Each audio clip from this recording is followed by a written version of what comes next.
As the mercury rises this summer, so will the tempers and blood pressure of thousands of motorists.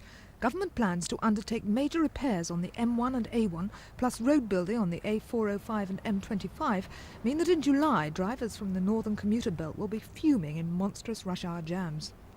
The predictions are official. A Department of Transport spokesman told Thames News that motorists will be held up for half an hour at least, and Minister Linda Chalker has talked of an hour. The road organisations say even those estimates are misleadingly optimistic. I'm afraid one suspects they're going to be considerably longer than that, because not only have you got all the repair work to the M1 to do, the alternative route such as the A1 has got the major works at Hatfield going on, which is a long-scale reconstruction of the road.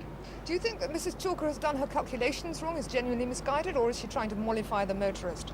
I think she's making a very brave attempt at making it as easy as possible for the motorist, but I think the scale of the problem is far in excess of the capacity of road available. Some of the people who'll suffer most are those living in St Albans, and not only the ones who drive. There could be tremendous chaos in the city.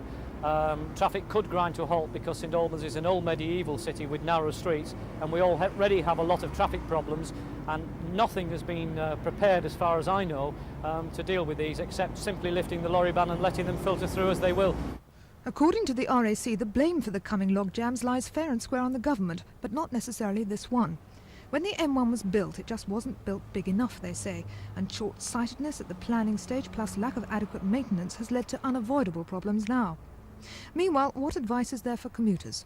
Short of moving house, very little. The Department of Transport is expected to advise people to let the train take the strain. The RAC says avoid rush hours and beware of trying to dodge the jams by using the back roads.